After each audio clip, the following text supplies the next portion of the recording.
This is judges training, court inspection, presiding judges, abencose and egongora. The speech contest judges training provided by our District 47. In our agenda, we are going to dive into the purpose of the contest, the 3 types of judges in a contest, what makes a good judge, the barriers to objectivity to stay away from, and the ballot forms, we're going to explain that, and the Zoom tips by Ernesto, and later on, we're going to have a session on Q&A. Get ready. And I have a burning question right now. Why do we have contests? Can somebody tell me briefly? No, we're all too shy to answer that. I know somebody texted me and said, it's to have fun. It's to have the opportunity to be together with our fellow Toastmasters for a couple of hours. That's always fun. Yes, it's to be in a different arena to compete with other clubs to enhance your skills. Hooray. Thank you, Vijay. You're right on the money. Well, Toastmasters International share this information with all of us to share this evening. And that there are 3 purposes of contest. The first one is an opportunity to practice competitive speaking. I know we all want to compete against our peers in a fun, friendly way. But at the end of the day, when we participate as a contestant, we gain so much experience on public speaking. We improve all the way through the area, through the club, the area, the division, and the district. Every time we compete, we grow. And we become better communicators along the way. That's the opportunity. And the second one, Ernesto, interesting educational program for members and the public. And I know we as the public, we give support to our fellow members too when they compete. We always in favor of contest that is provided by Toastmasters International. It is a great educational program that gives us the opportunity to compete in a contest. And the last one, the third one, is an opportunity to learn by observing proficient speakers. I know I get inspired whenever I go and visit a club and they're holding a contest. I get inspired by those proficient speakers. When you are the judge, let's see what happens when you are the judge. We had 3 types of judges in a contest. First one is chief judge, voting judge, and the tie-breaking judge. And I must make you aware that to be a chief judge, voting judge, or tie-breaking judge, you must be eligible. You must sign the judge's certification of eligibility and code of ethics. Very important.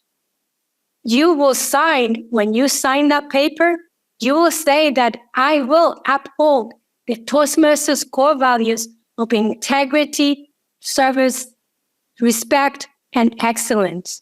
You also, to be eligible to be a judge at a club contest, the only thing you need is to be a paid member.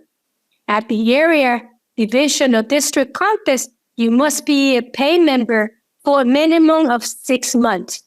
You must have completed a minimum of 6 speech projects in the competent communication manual, or earned a certificate of completion levels 1 and 2 of any of the path in the Toastmasters Pathways learning experience. The chief judge is appointed by the contest chair and works closely together with the contest chair.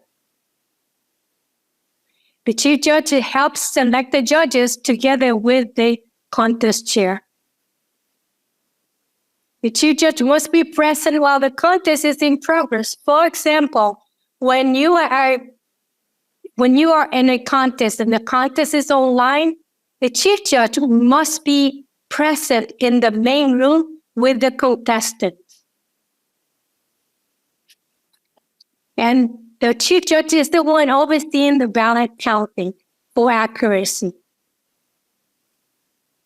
The chief judge has the authority to disqualify contestants for eligibility, and that is the reason why you must sign a form saying that you are, to confirm that you are eligible to judge.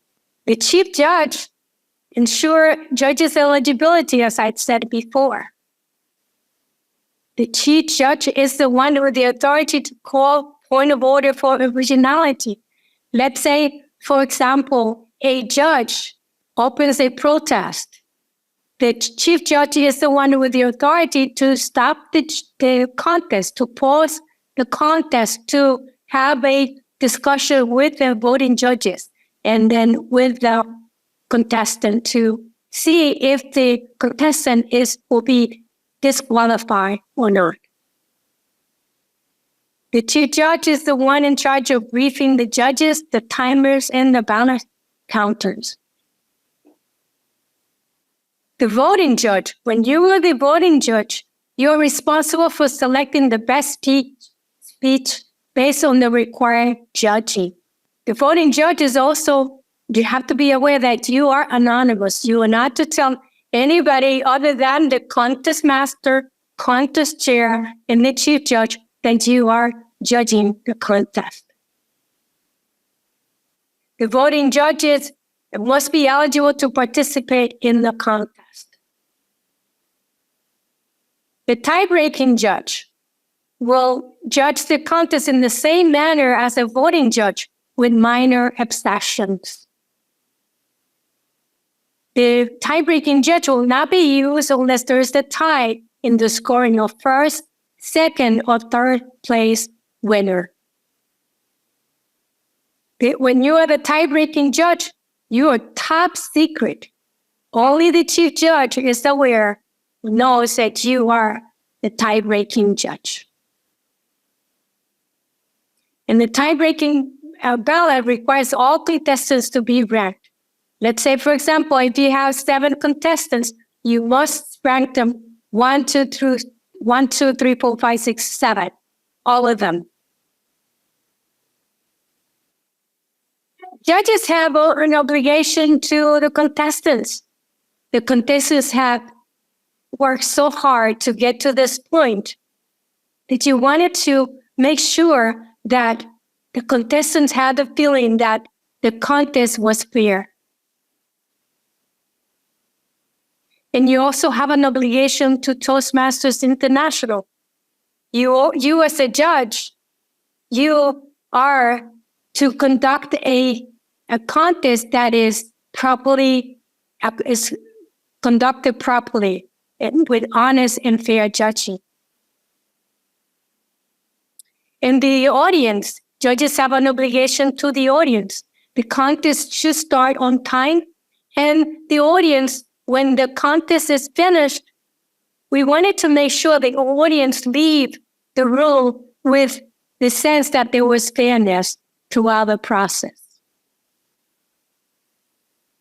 And the judges have an obligation to themselves. When you are a judge, you are a person of integrity. And the judge's decisions are all confidential. It's a top secret you're not to share with anybody else. Judging versus evaluating. When you are at a club, you see the evaluator and you hear the evaluator giving feedback to the speaker. When you are in a contest, the judge does not communicate with the contestant. You are there as a judge to select the winner. When you're evaluating, you're giving an appraisal and you give it advice.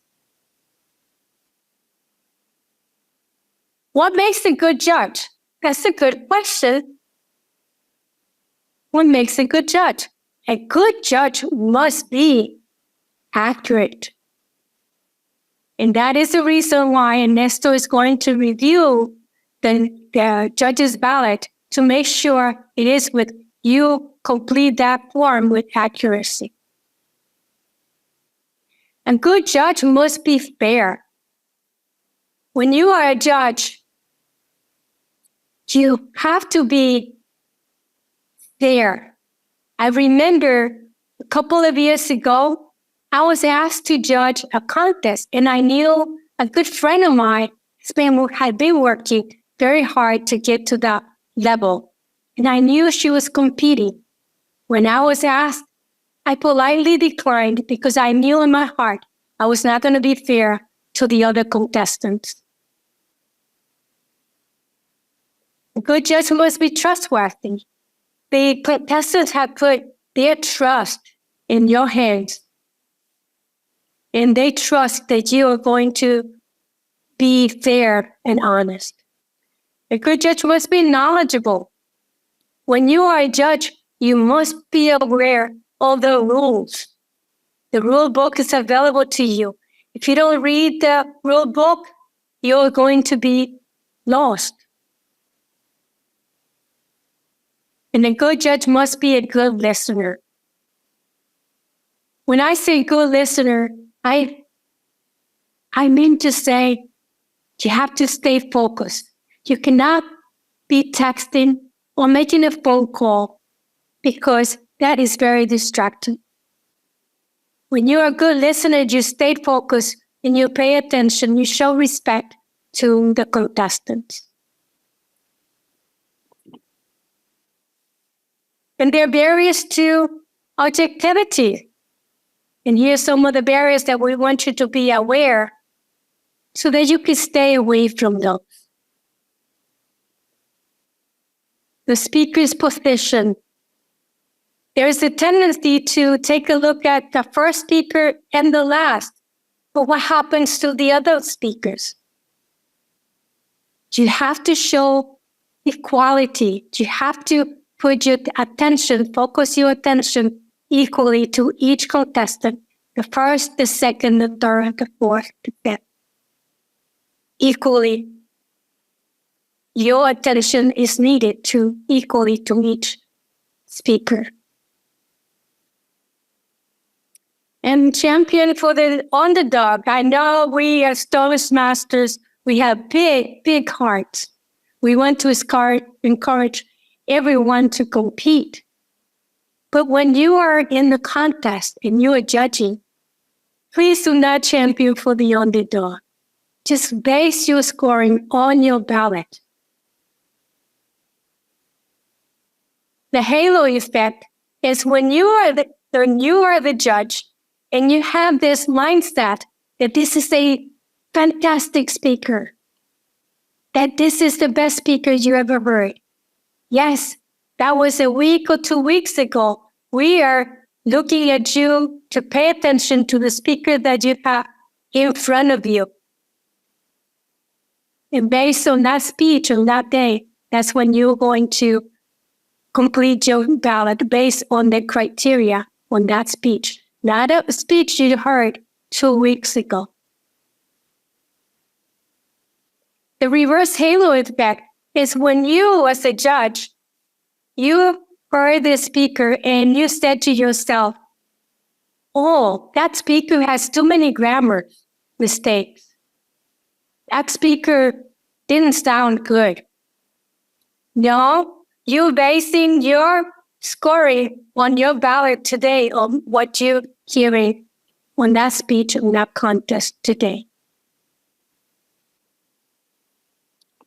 And here's some more barriers to objectivity that we're pleased to stay away from it. The second time around, Aura's competing the second time. Let's give her a chance. She deserves it. No, please stay with your ballot. Give someone a chance. Aura, oh no, she's competing again. Give somebody else a chance to participate. Not the norm. You're there as the judge and you're listening to the speaker, and the speaker is not giving a motivational speech. The ballot doesn't say anything about motivational speech. It's based on the criteria that you're going to fill out that for your ballot. prejudice and personal preferences. You must stay away from prejudice, because when you are, your judging is impaired. Your judging is dishonest and unfair. It impairs your judgment when you are judging completely. We need you to remove personal biases out of the way. Go ahead, Nurse. I want you to know the rules. You must know the rules. You must be familiar with the speech contest rule book. It is the governing document that regulates all contest activities. It is important to know that at Toastmasters International, we publish an update version every year. There are changes that must be aware, and we are going to share that, a summary of the changes that have been made for this year. It will be available to you. When you read the rule book, it will help you find the standards for eligibility, and it will help you become a more competent judge. Now, enough of me speaking. Now, please help me welcome Ernesto to explain about the ballot and the Zoom. Well, presenter. Thank you, Aura. Thank you. I believe There's one request from the chat, but rather that the presenters being asked to please briefly explain the contest chair versus the contest master rules. okay. That we will allow that in a different training. We're concentrating on the judges training, and we will have a Q&A session at the end of the training. Okay, so we will allow all those questions at the end. Okay. Okay, thank you. So thank you, Aura, for allowing me to continue with this training. You're doing a great job so far. And fellow Toastmasters, I am going to speak about what the judges can do. And you've seen in many contests that the contest chair announces that there were no disqualifications on the contest. And there are some criteria in which judges can DQ a contestant. So I'm going to speak about that first. Contestants may only be disqualified for eligibility. Contestants must be paid members of a club in good standing. They have to review the speech contest rulebook. Actually, the judges need to review the speech contest rulebook to determine eligibility and be able to be familiar with the eligibility criteria for each contestant. And the eligibility must be maintained at all levels. Okay, so you have to be eligible as a contestant from the club level, at the area level, division level, and district level. If a judge finds out that a contestant was not eligible, he has to tell the chief judge, he or she has to tell the chief judge that this contestant has to be disqualified. And the chief judge will act on it. The other criteria for disqualification is timing. The speech must conform to the timing guidelines I outlined in the speech contest rulebook. But the timing is only a matter of the chief judge deciding, not the judges. The timing is the sole responsibility of the timers. Judges are not permitted to time or consider timing of speeches in judging. That is a complete no-no. You must concentrate on your contestant and don't think about how long the speech is taking. That impairs your judging. You have to only concentrate on the delivery of the speech. The contest chair announces if timing disqualifications occurred once the chief judge tells the contest chair. We always tell our contestants to be original because originality can be grounds for disqualification. But what makes a speech substantially original? Well, no more than 25% of the speech may be devoted to quoting, paraphrasing, or referencing another person's content. There must be properly cited quotes. If you're not citing the quotes that you're using properly, that can be grounds for disqualification.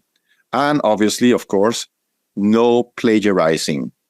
If a judge realizes that they heard that speech before at another contest by somebody else, that's plagiarizing, and that is grounds for disqualification. That judge must make the chief judge aware, hey, look, this speech that we just heard, that was on somebody else's speech. And the chief judge will have to make their decision. Originality protests. Protests are to the chief judge or contest chair only. And protests are limited to eligibility and originality. There shall be no time protest because you're not concerning yourself about timing. And timing is a black and white situation. You either overtime or under time or within the time limit. That's it. So there will be no protest about timing because the timers are going to provide their report to the chief judge. Once the protest is launched or presented to the chief judge, the contestant must be given an opportunity to respond and to give an explanation. Once that explanation is given, then the judges will get together with the chief judge and vote on whether that explanation is a justification for what was protested against. And now we go into the judge's guide and ballot. We have an illustration of the judge's guide and ballot. This is the most important tool you as a judge are going to have in a contest. So you must get very familiar with it in order to use it properly. And I'm going to go through it in a little bit more detail. But here we're just looking at the front and the back of the judge's ballot. So you will recognize it when you see it.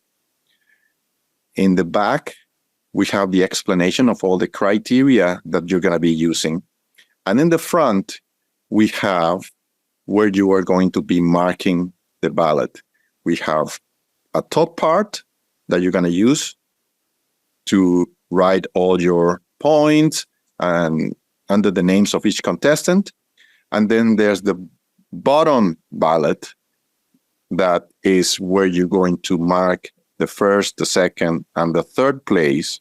You're going to put your name on it and you're going to sign it and detach that part and present it to the chief judge, to the ballot counter, and the chief judge and the ballot counters will use that as to decide who is the winner. They're going to tabulate all the ballots. So in a speech in person, you will actually tear the bottom part apart. I'm going to show you the portion. I don't know if you can see, but at that level where the arrow is where you're going to detach that part and present that to the chief judge. You are not to give the top part of the ballot.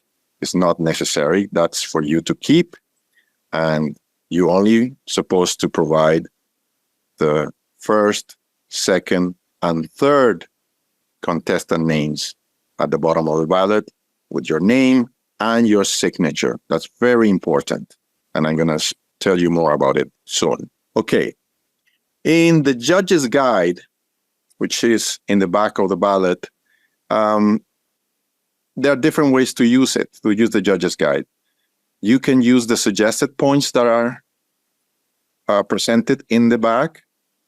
You can use other point values approved by Toastmasters International, or you can use the plus minus method where you begin at the point, okay, the first speaker, I think it was okay.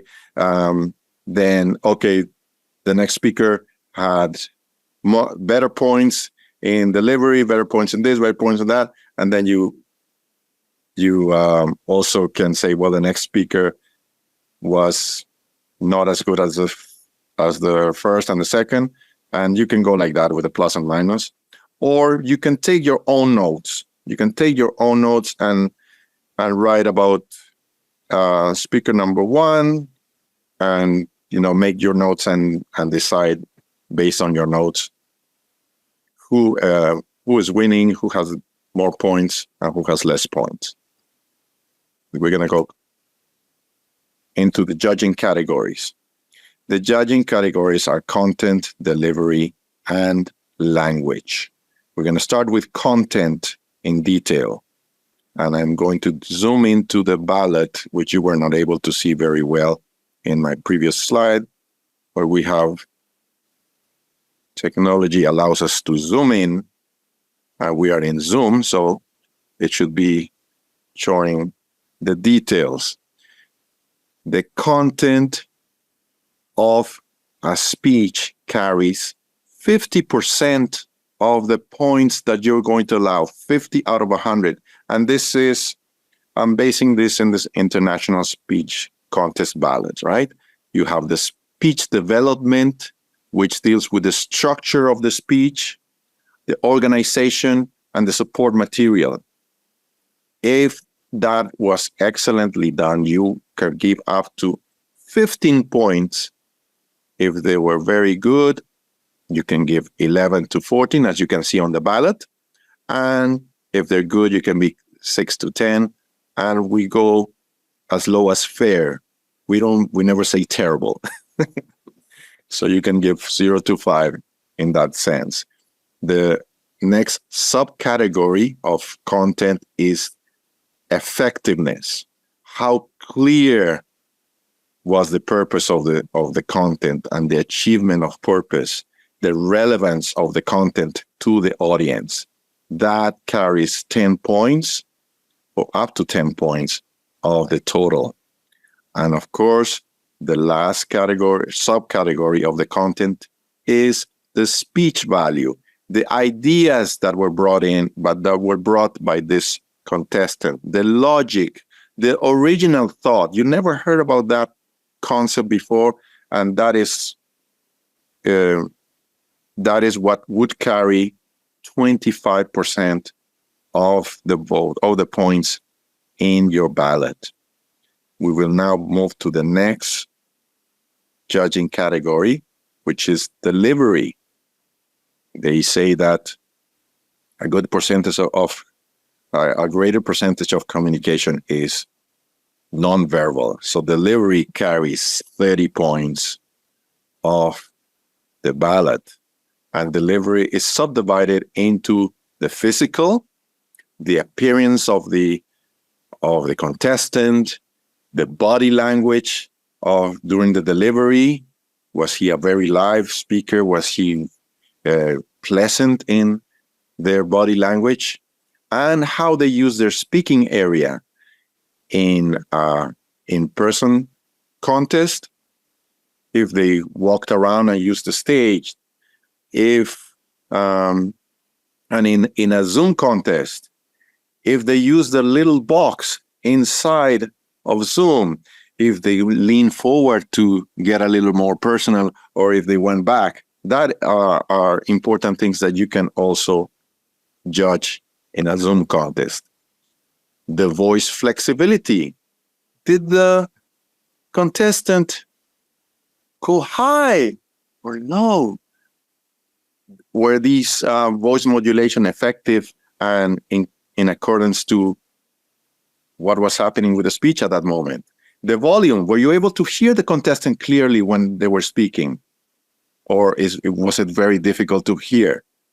And then, of course, the manner, the directness, the assurance, and enthusiasm of the speaker.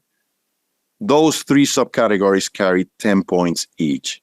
So it's easier to go from give it an 8 or a 10. That's an easier category to judge. And last but not least is the language.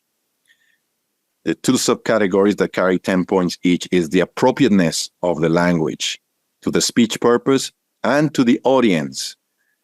If we have an audience that is of a particular category and the speech may be offensive to that audience, then the language may not get a 10. The correctness is very important. The use of grammar in a speech. If you have a contestant that is not using grammar properly, you will not be able to give them 10 points for correctness.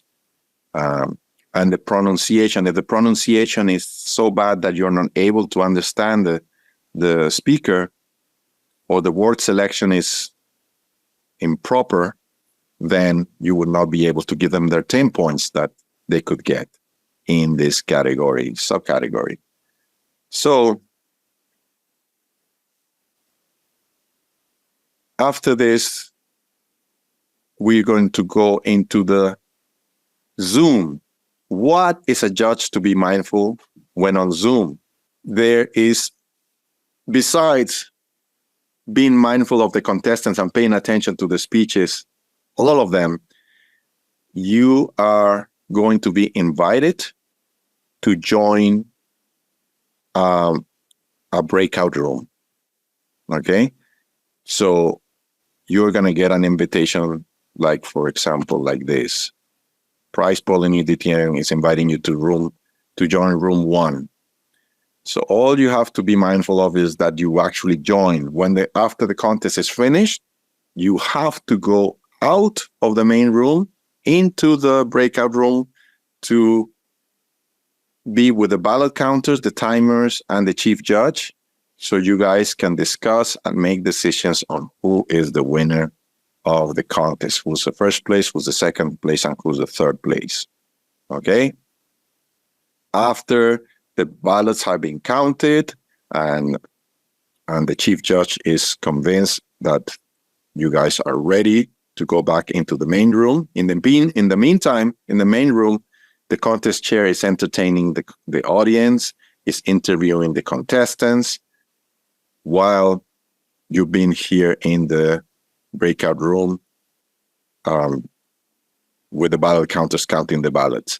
Once everything is done, you're going to get the option to leave the room. You see that blue button at the bottom saying leave the room. When you click on that, you're going to get 2 more options: leave meeting or leave breakout room. Please do not click on leave meeting, because you're going to be kicked out of the whole contest. And then you're going to have to sign back in and wait for somebody to let you in. No, you don't want that. You just want to click on the blue, leave breakout room, and go back into the main room where the announcements are going to be made of who is first, second, and third in the contest. So that's all you have to be aware of as a judge in a Zoom contest. And now, if you've been paying attention, we're going to go into a quiz. Are you guys ready? What are the 4 reasons for which a contestant may be disqualified? You may have heard 3 reasons, but there are actually 4 reasons. One was hidden in the explanation. So can anybody give us 1 reason for which a contestant may be disqualified? You can unmute your microphones. Not paid up. Not paid up. Eligibility. Good. Plagiarism. Plagiarism, which falls within the originality category. Good. Going over time. Timing, yes, going over time or under time. And there is a fourth reason.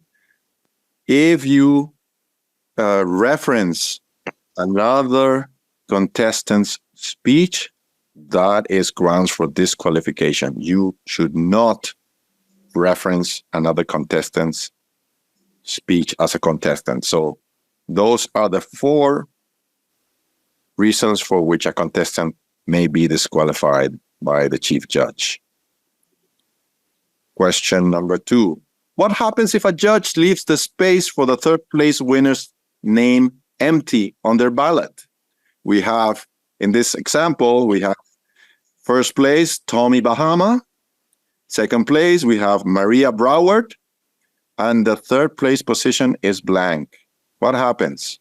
It is not used. Thank you very much. That ballot is invalid. It's just taken on the side and put aside because only 2 contestants. You cannot fairly add points to the others if there's no third. Okay? So that ballot is automatically unusable.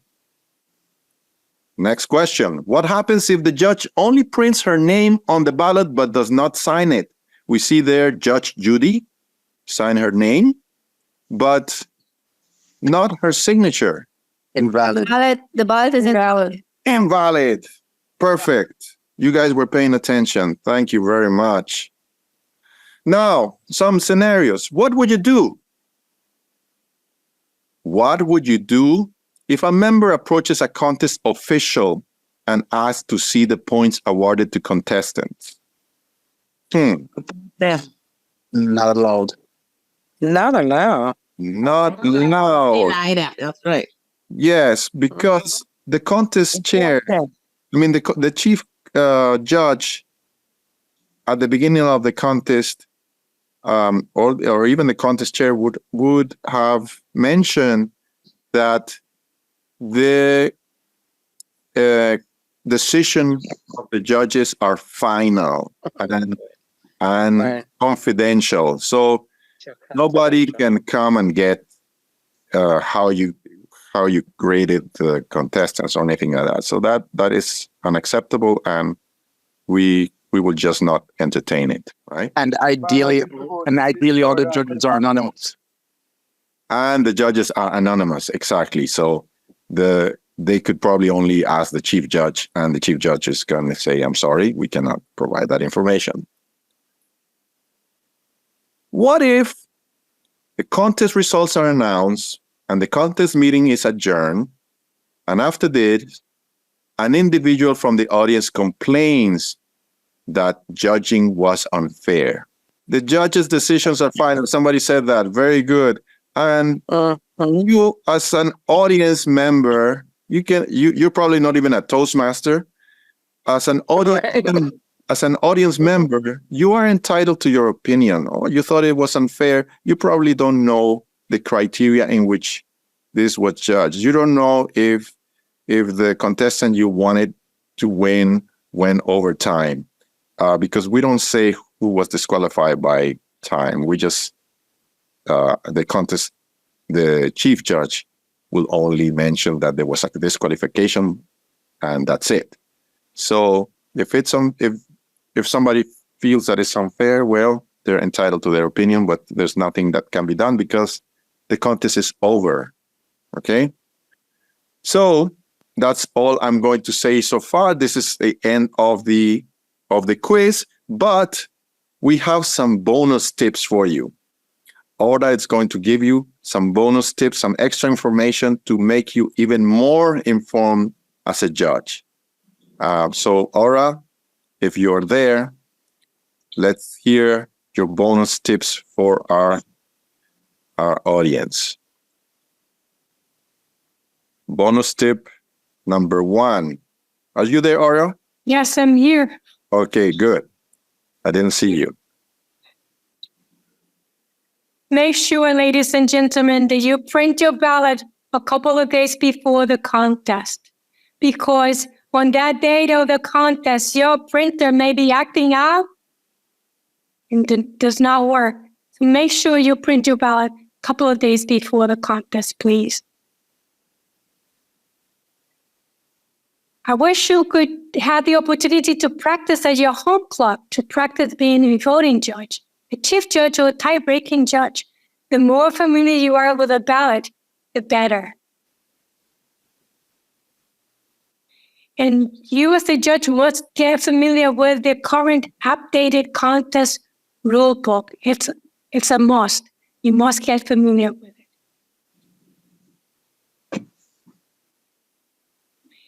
And I wanted for you to, when you look at the contest rule book, look for the black diamond indicating that black diamond indicates an update in the rules of the contest rule book. Pay attention to that. Yes. And I highly recommend that you do watch the online Toastmasters tutorial videos on judging. They're excellent. I watched them. But remember that if you have a tie in your ballot result, you must break your own tie. Well, congratulations, everybody. Give yourselves a round of applause. You have completed the judges training. Excellent. You are ready to judge your first contest. We expect you to follow the concepts that we have provided in this training, and we will wish you a good luck as judges. And I think our Toastmasters community is going to be better with trained judges like yourselves. Well done. Thank you. We use the following resources. We use the Toastmasters District 47.org website for this presentation. Obviously, the Toastmasters rulebook that can be downloaded at the Toastmasters International website, www.toastmasters.org/rulebook.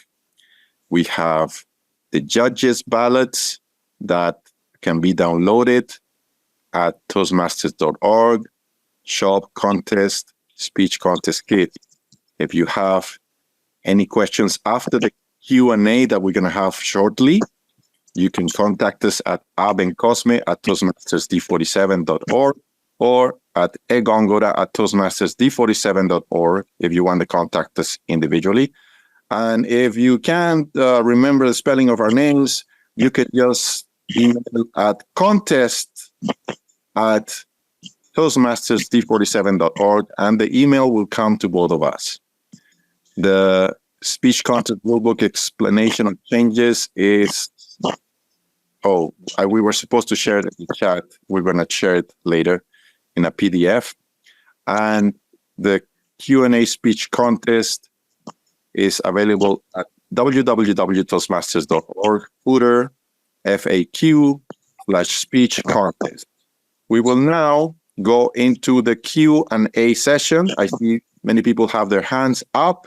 Our first request was from Toastmaster Adams, who would like to have a brief explanation of the difference between the contest chair versus the contest master rules. Okay.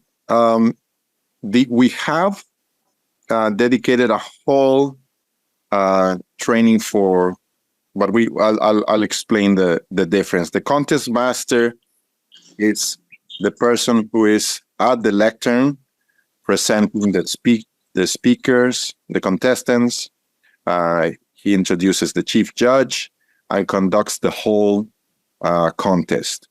Whereas the contest chair is the person who plans the contest and finds the chief judge. So it's the contest chair is the organizer of the contest, while the contest master is the actual master of ceremonies. I hope that answers your question.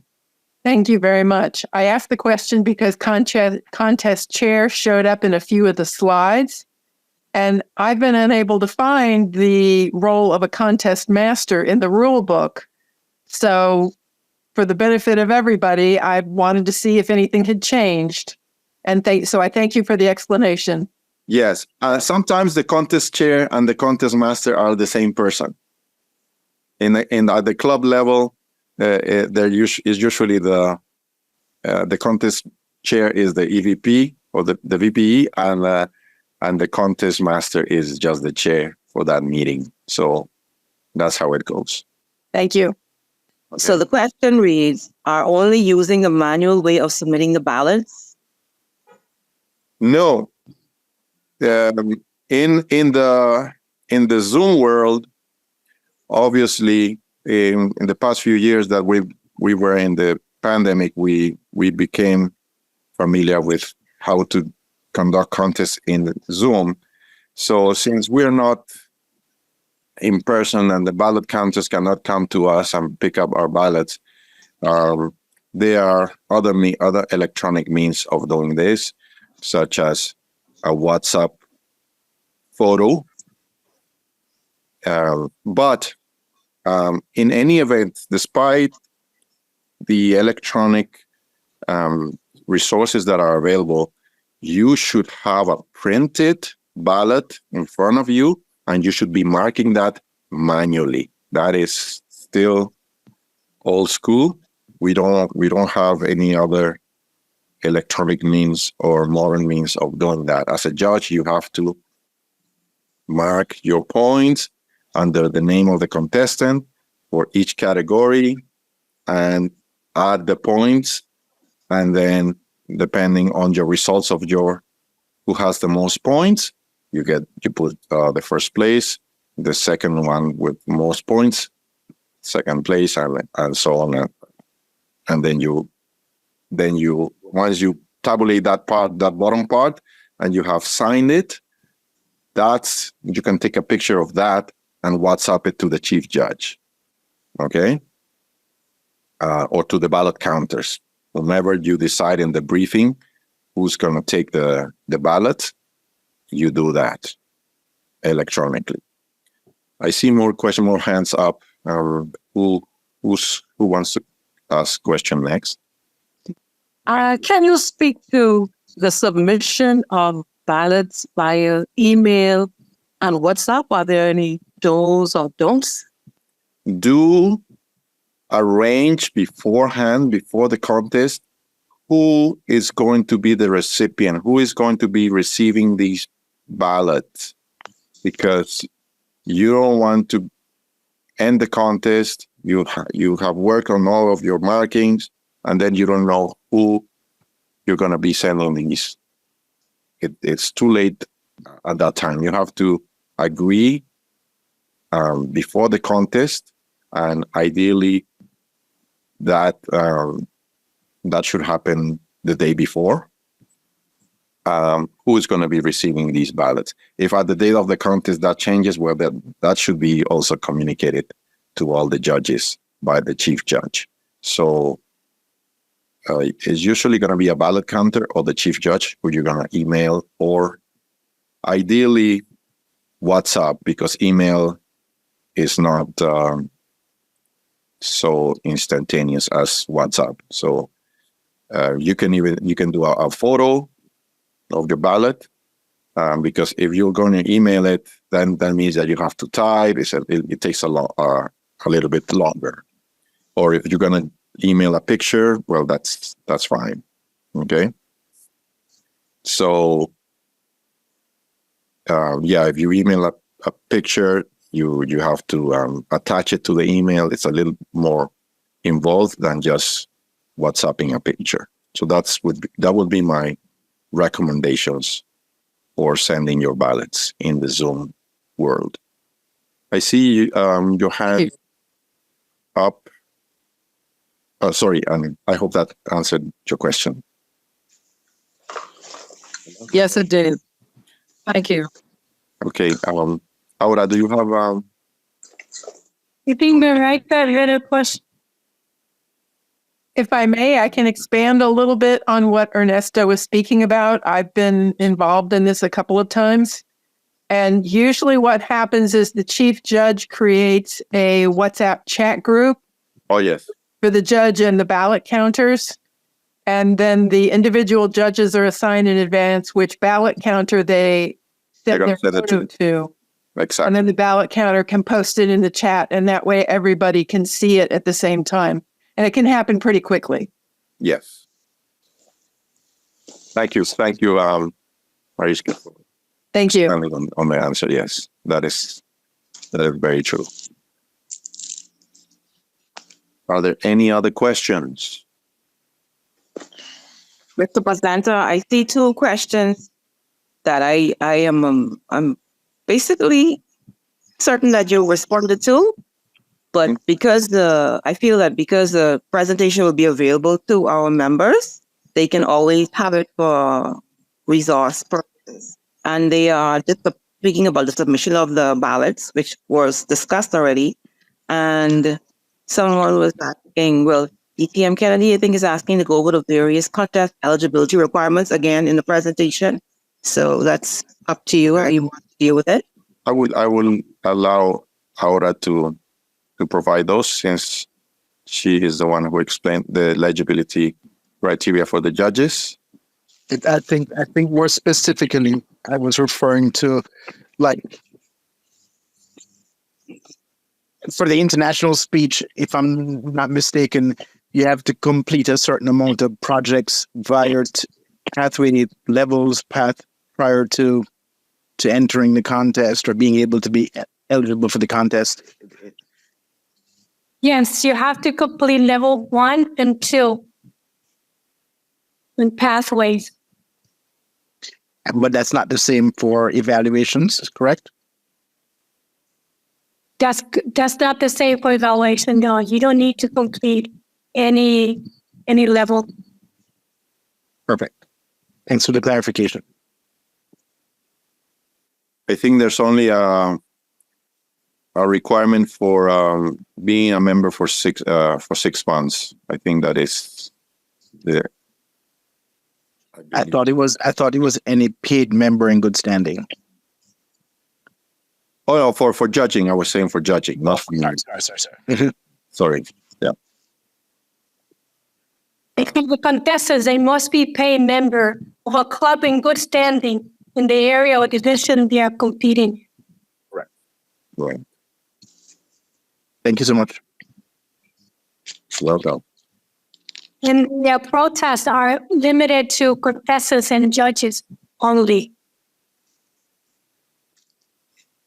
Yeah, no members of the audience can protest. So that will be explained by the contest chair at the beginning of the contest. So that nobody has the temptation of protesting. Contestants can only compete in one division. In other words, you can't be competing in C and doing the same thing in A. You have to choose which one you want to do. Correct. And as a judge, you cannot be judging in a division contest where your club has a contestant. You have to ensure fairness and no conflict of interest. We try to select judges that don't have people in their clubs participating in the contest. So that makes it a little bit more challenging for the contest chair to find judges. So one comment on what you just said, that if you're a judge and one of the contestants are from your area, you should recuse yourself, correct? And if the contest is done and you find out that one of the judges did not recuse, is that what happens then? That is a good question. I haven't read anything about that scenario, but ideally the chief judge should make sure that in the chief judge and the contest chair in their selection should make sure that the judge is eligible and is aware that nobody in their club or anywhere are participating. What would happen if if that, that's my homework, I guess, to find out. So I will have to ask somebody who had that experience before. But it is stated on the eligibility, on the Yeah. Code of Ethics, that you should not be a judge where you have Not contest. eligible. Yeah. So we know that. However, if by mistake a judge was elected to judge, and this was overlooked, what happens? That's the question that Andrew is asking. Correct, Andrew? Is that Andrew? Correct. So in the situation where this is overlooked, what happens? Is the judge disqualified, or is the judge's ballot not admissible? I would say it depends at what stage of the contest this is discovered.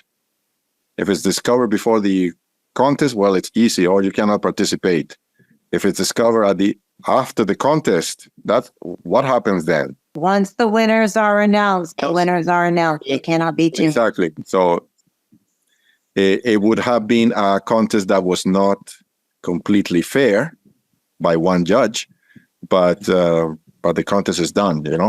We make mistakes.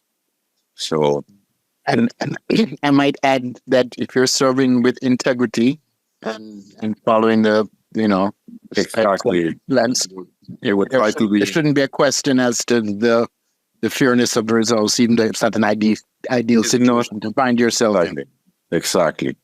Very, very good point. You, as a judge, have signed that you will be fair, that you will be